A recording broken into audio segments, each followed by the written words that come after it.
बिस्मिल्लाहिर्रहमानिर्रहीम। अस्सलामु अलैकुम dear students, this is new syllabus primary mathematics workbook 5A chapter number 6 area of triangles का आज रिव्यू के कुछ क्वेश्चंस हम करने वाले हैं। तो वीडियो को एंड तक ज़रूर देखिएगा। अच्छी लगे तो लाइक कमेंट शेयर कीजिएगा। चैनल सब्सक्राइब नहीं किया तो प्लीज़ सब्सक्राइब कर लीजिए। बच्चों बेसिकली आज के लेसन में हमें ये सीखना है कि एरिया निकालने के लिए हमें दो चीज़ें चाहिए होती हैं, एक बेस और एक हाइट। तो किसी भी ट्राइंगल की बेस और हाइट को किस तरह से आप फाइंड आउट करते हैं, किस तरह से आप मेजर करते हैं, तो आपको ये पता होना चाहिए कि कौन सी बेस होती है तो कौन सी हाइट होती है। तो ये पता लगाना बेसिकली ये आपके लिए आज के लेसन में सीखने को आपको मिलने वाला है। तो आपने इसको बहुत गौर से सुनना है, ठीक है बच्चों। अब आपसे यहाँ पर कह रहे हैं look at the triangle ABC and fill in the blanks. ठीक है, एक ट्राइंगल ABC है आपके पास और उसके बाद आपको देख के ये बताना है when the base is AB। तो बच्चों एक ट्राइंगल की जब तीन साइड्स होती हैं तो बेस भी उसकी तीन बन सकती हैं।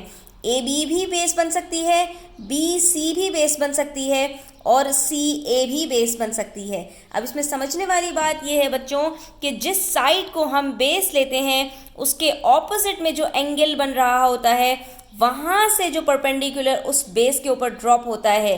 ठीक है, यानी मैं ये कहूँ कि अगर मैं साइड A भी ले रही हूँ तो उसके ऑपोजिट में एंगल C है, वहाँ से जो परपेंडिकुलर ड्रॉप होगा ये AB की हाइट होगी। ठीक है बच्चों, इसका मतलब ये हो गया कि हमारे पास बेस जो होती है उसके अंदर एक उल्टा T की सूरत में जब परपेंडिकुलर गिरता है तो ये हाइट होती है। तो अगर आप गौर से देखें तो यहाँ पर हमारे पास ये एक T बन रहा है। इसी तरह से अगर मैं साइड BC लूँ तो इसके ऑपोजिट में एंगल A से जो परपेंडिकुलर पॉइंट D के ऊपर ड्रॉप होगा लाइन BC के ऊपर, तो ये हमारे पास हाइट हो जाएगी लाइन BC के लिए। इसी तरह से अगर मैं AC को बेस ले लूँ तो यहाँ पर बच्चों हमारे पास हाइट क्या होगी बच्चों, हमारे पास हाइट ये B से लेकर पॉइंट F में सपोज कर लूँ तो ये हमारे पास BF हाइट होगी। तो इस चीज़ को आपने समझना है कि जब भी हमारे पास एक ट्राइंगल होता है तो उसके अंदर तीन बेसेस होती हैं और ऑपोजिट एंगल से गिरने वाला जो परपेंडिकुलर होता है तो वो तीन हाइट्स उसके लिए बनाता है। तो अगर बेस हमारे पास AB है तो हाइट क्या होगी, वेरी गुड, CE हमारे पास हाइट होगी। और अगर हाइट हमारे पास AD है यानी A से लेकर D तक, तो किस लाइन के ऊपर ड्रॉप हो रही है, लाइन BC के ऊपर, तो बेस क्या होगी बच्चों, BC होगी। अब जब आपने इस चीज़ को अच्छी तरह से समझ लिया तो नेक्स्ट क्वेश्चन के अंदर आपसे कह रहे हैं find the area of each of the following triangles. तीन ट्राइंगल्स दिए हुए हैं, इसका एरिया आपको फाइंड आउट करना है।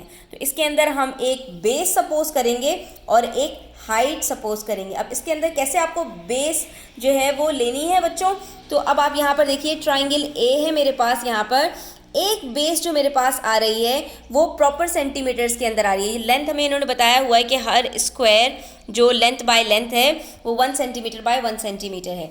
तो बच्चों अगर मैं इसको बेस ले लूँ तो मेरे पास इसके ऑपोजिट में जो साइड है वहाँ से मेरे पास स्ट्रेट परपेंडिकुलर ड्रॉप हो रहा है, तो दोनों की लेंथ मेरे पास मौजूद है। लेकिन अगर मैं इसको बेस ले लूँ बच्चों तो ना मुझे इसकी लेंथ समझ में आएगी, ठीक है बच्चों, और ना मैं अगर यहाँ से बेस ले लूँ तो मुझे इसकी लेंथ समझ में आएगी।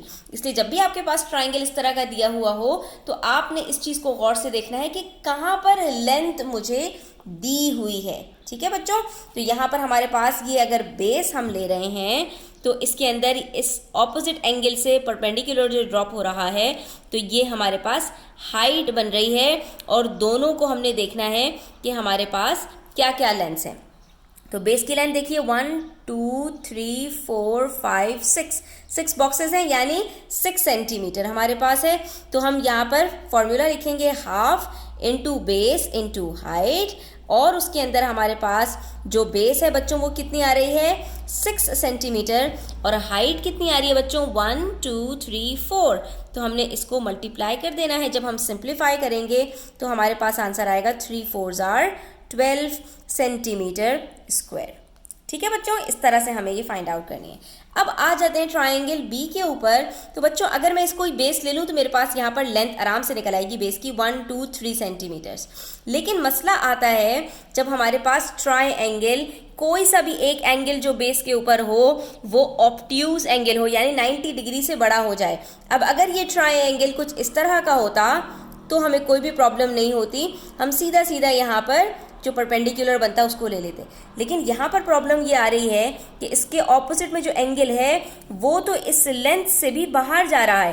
तो ऐसी सूरत में हमें बच्चों क्या करना होता है, अपनी बेस को हम एक्सटेंड करते हैं बाहर की तरफ, जहाँ पर एंगल हमारा ऑब्ट्यूज हो यानी 90 डिग्री से बड़ा हो जाए। तो वहाँ पर हम क्या करते हैं, अपनी लाइन को एक्सटेंड करते हैं और फिर यहाँ से हम इसी बेस के ऊपर एक परपेंडिकुलर गिराएंगे और देखेंगे कि हमारे पास हाइट क्या बन रही है। तो ये देखिए एक ट्रायंगल हमने इस तरह से बना लिया, तो इससे क्या हुआ, ये बिल्कुल स्ट्रेट हाइट आ गई हमारे पास परपेंडिकुलर की सूरत में। परपेंडिकुलर हमेशा 90 डिग्री का होता है, तो हमारे पास हाइट निकालना कुछ भी मसला नहीं है। 1 2 3 4 5 6 हमारे पास यहाँ पर सेंटीमीटर्स की हाइट निकल आएगी। तो हम इसको यहाँ पर फॉर्मूले में पुट करेंगे। बेस हमारे पास है 3 सेंटीमीटर्स और हाइट हमने निकाल ली है 6 सेंटीमीटर्स। इसको हम सिंप्लीफाई करेंगे तो हमारे पास बचेगा 3 3 जार 9 सेंटीमीटर स्क्वायर। ठीक है, उसके बाद आप ट्राइंगल सी देख सकते हैं, ये तो ऑलरेडी हमारे पास एक राइट एंगल ट्राइंगल है। तो ये बेस ले लीजिए 1 2 3 4 और ये हाइट ले लीजिए 1 2 3 4 5। तो आपको यहाँ पर पता चल जाएगा कि area of figure C will be half into base that is 4 centimetres into height that is 5 centimetres. इसको सिंप्लीफाई कीजिए, आंसर आ जाएगा आपके पास 10 सेंटीमीटर स्क्वायर। और यहीं पर हमारा क्वेश्चन नंबर 1 और 2 कंप्लीट होता है पेज 131 पे। तो आई होप स्टूडेंट्स कि आपको क्लियर हो गया होगा। स्टिल कोई और क्वेश्चंस हो, क्वेरीज हो, आप कमेंट सेक्शन में पूछ सकते हैं। Thanks for watching the video till the end. Take care, अल्लाह हाफिज़।